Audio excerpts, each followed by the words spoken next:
What if I told you that even your romantic life, yes, the tender moments, the late night texts, the endless scrolling through dating apps is still governed by the same ruthless logic that Niccolò Machiavelli once wrote about in The Prince? We like to believe that love is pure, selfless, guided by feelings and destiny. But look a little closer. Isn't modern love, whether it's dating, marriage, or even breakups, conducted as a game of power, strategy, and survival? Doesn't every decision, from swiping right to ghosting someone, have echoes of Machiavelli's advice to princes centuries ago? So here's a question. Are we really free in love, or are we just playing by Machiavelli's ancient rules without realizing it? Before we move on to the video, please don't forget to like the video and subscribe to the channel if you'd like to see more videos like this. Enjoy. Part 1. Love as a battlefield of power. Think about your last relationship, or maybe the one you're in right now. Was there truly equal power? Or was one person subtly in control? At first, love feels like surrender, like two people stepping into a space of trust. But slowly, beneath the warmth, questions arise. Who leads? Who follows? Who gives more? And who silently with? Machiavelli believed that all human relationships, whether political or personal, are struggles for power. And in love, power plays out in ways we often overlook. The battlefield is not filled with swords or armies, but with silences. They replies, glances withheld, and words carefully rationed. Who texts first? Who waits hours before replying? Who says I love you first, and who withholds it to create longing? These may seem like small acts, but they form a language of dominance and vulnerability. Love may be wrapped in tenderness, but beneath it often lies a quiet calculation. Isn't this exactly the kind of strategy Machiavelli would advise? He once said, "It is safer to be feared than loved." In romance, this translates into the age-old advice. Don't seem too desperate, don't give too much away. We tell ourselves it's wisdom, but isn't that just fear disguised as love? Fear of rejection, fear of abandonment, fear of losing control. And here's the uncomfortable truth. Even when we crave intimacy, we still calculate. We still measure how much we give and how much we risk losing. We balance between longing and self-protection. Isn't that the essence of Machiavelli's world, where appearances matter more than reality, and where even tenderness is weighed like a weapon? Consider this. Have you ever held back from saying what you truly felt, waiting for the other to go first? Have you ever tested someone to see if they'd chase you, just to confirm your importance? These are not random choices. They are strategies, little experiments in control. We like to imagine love as pure and selfless. But perhaps Machiavelli forces us to admit what we secretly know. Love is never free of power. And yet, isn't that tension part of what keeps passion alive? Total surrender would feel safe, but perhaps also dull. A battlefield may be dangerous, but it is also thrilling. Maybe we chase love not only for connection, but also for the subtle power games that keep us alert, alive, and uncertain. Part 2. Dating apps and the illusion of choice. Now, let's move to the digital world. Dating apps, swipes, profiles, endless options. At first glance, it looks like freedom. We can choose anyone, anytime. We hold in our hands what past generations would have considered unimaginable: thousands of faces, endless opportunities, all at the swipe of a finger. It feels like control. It feels like power. But pause for a moment. Who really has the power here? Do we, or does the system itself, the aplicativo 2?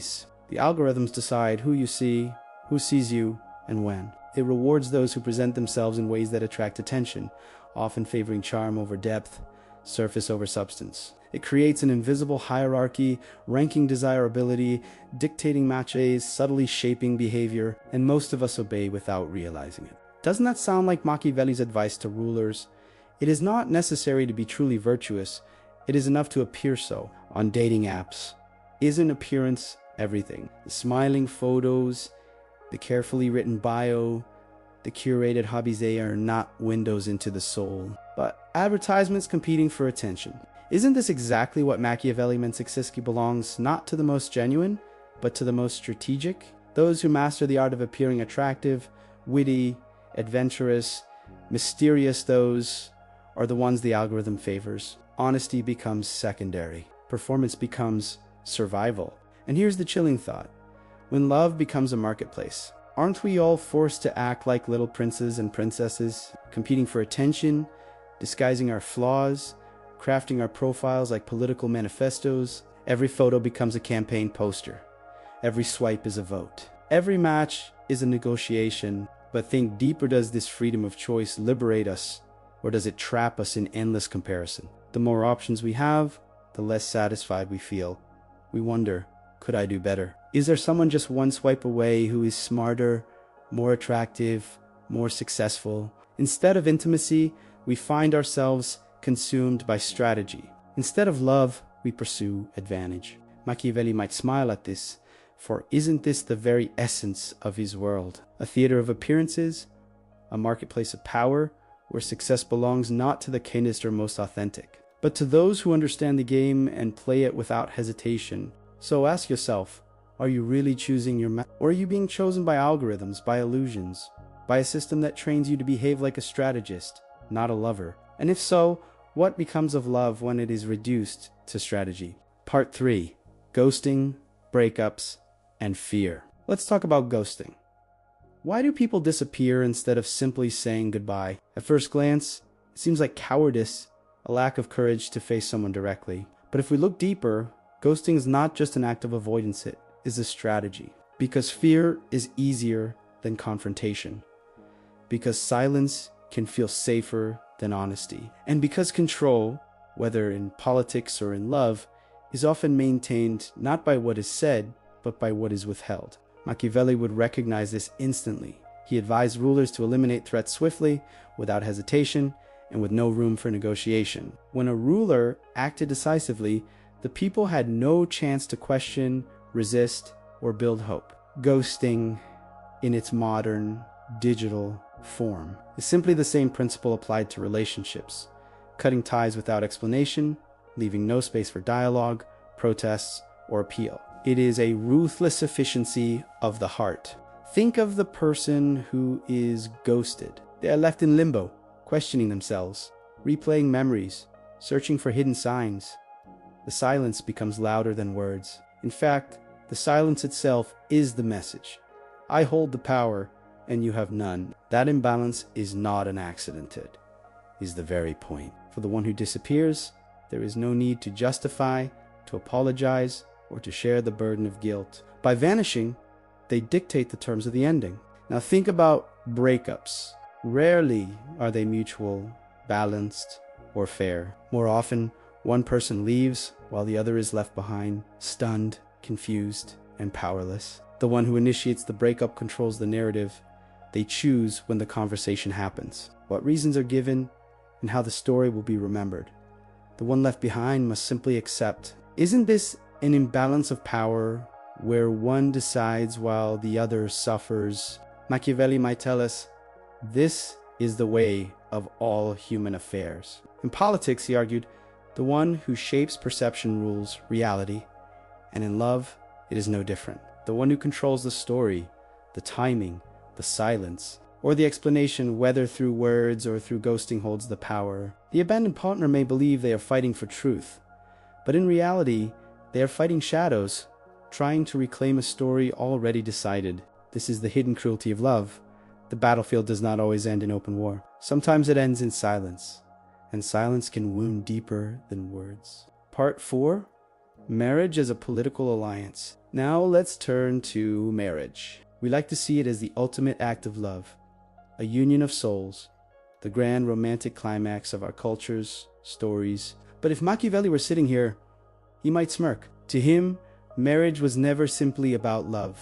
Marriage is one of the oldest political alliances in human history, and even today, traces of that truth remain. Look closely at how people choose their partners. Do they not weigh practical factors alongside passion? Financial stability, family approval, religious compatibility, social standing, career prospects. These are not just romantic considerations. They are calculations. They are negotiations between two lives, to families, to futures. Consider the phrase marrying up. Doesn't this sound less like a love story and more like a strategic alliance? It echoes Machiavelli's doctrine of strengthening one's position through powerful connections. For centuries, Kings and queens married not for affection, but to unite kingdoms, secure peace, or expand influence. And though our modern world has changed, the logic has not entirely disappeared. Even today, people sometimes view marriage as an upgrade, a chance to gain security, wealth, or status. And what happens when marriages fall apart? They rarely end quietly. Divorces unleash negotiations over assets, legal battles over children, and drawn-out settlements. The romantic language that once surrounded the union dissolves, replaced by contracts, lawyers, and compromises.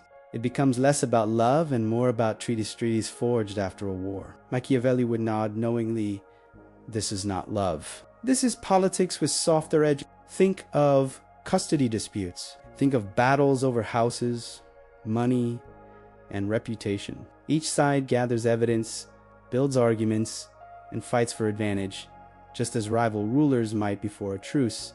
The emotional battlefield transforms into a courtroom, and the language of affection is replaced by the language of rights, claims, and concessions.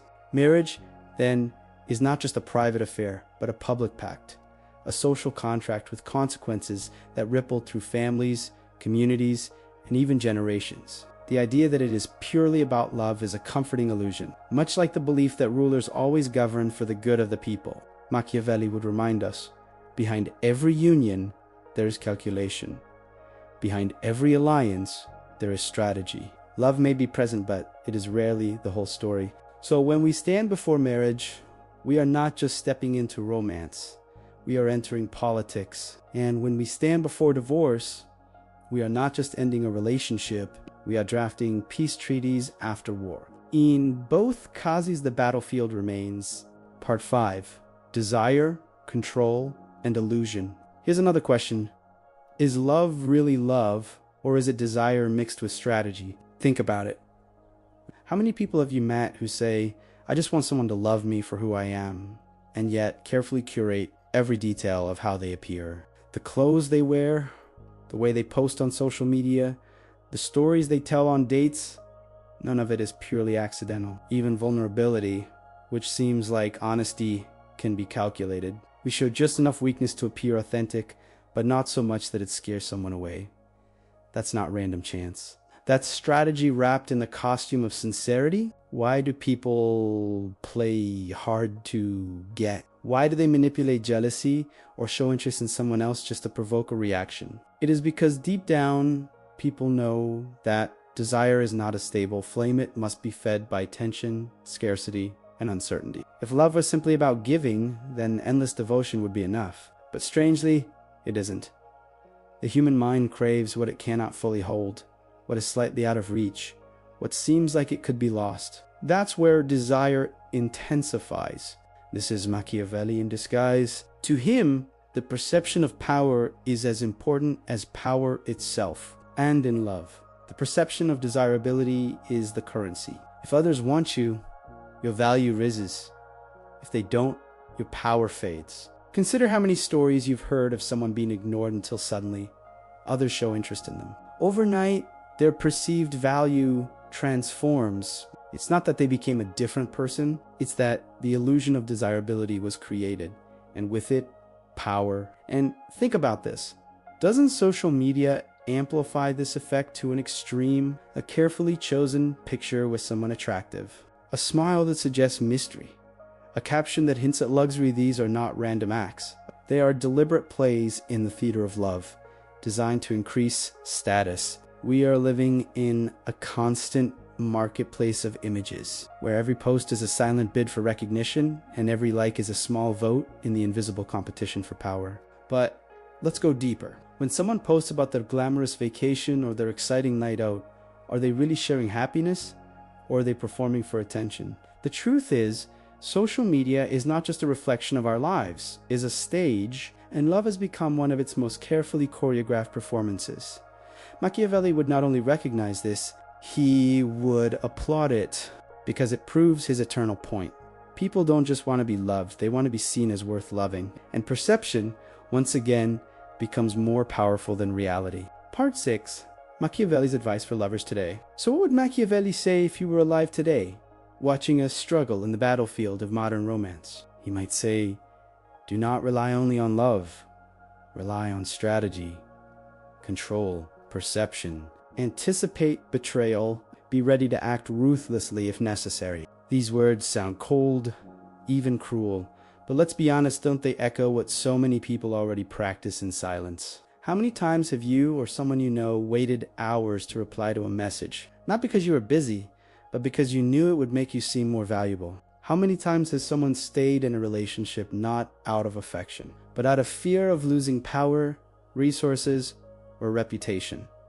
Would he be wrong? After all, don't we already act this way? Don't we already balance honesty with performance, love with power, trust with caution? Modern dating advice, books, podcasts, and online videos all teach similar lessons.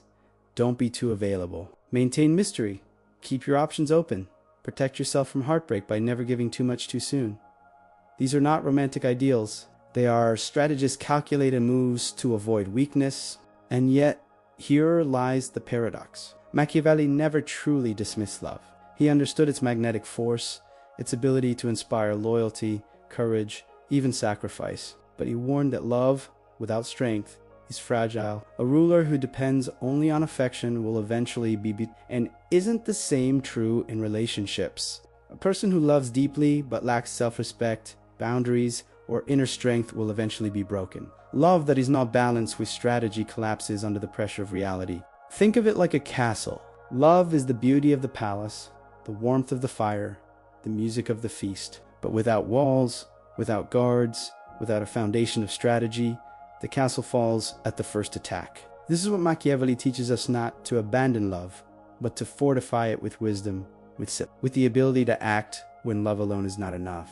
Conclusion: love or power. So Arriviari, centuries after Machiavelli, wrote his dark little book for princes, and yet his words haunt even our most private lives. What he observed in politics, the endless struggle for power, the dance between fear and love. The manipulation of appearances has not stayed confined to kingdoms and rulers. It has seeped into our text messages, our social media posts, our dating apps, and our most intimate confessions. When you send a text, when you swipe, when you fall in love, when you walk away, are you acting freely? Or are you unconsciously obeying the old master of power?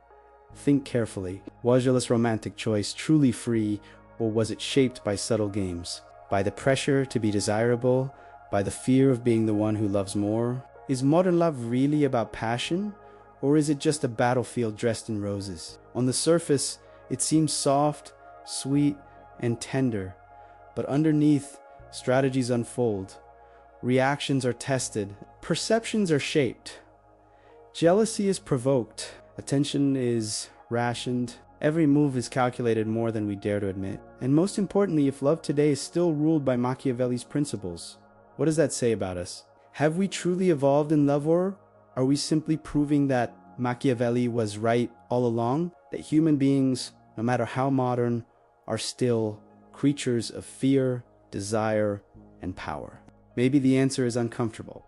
Love has always been both a bond of the heart and a game of the mind. To deny the game is to walk blindly, but to see it clearly, to understand how power and love just give us the one thing Machiavelli valued most: control. So I'll leave you with this final question. When you love, are you choosing freely, or are you playing a role in a timeless play written centuries ago? And if Machiavelli is still directing the script of love, the only question that remains is, do you want to be the player or the pawn?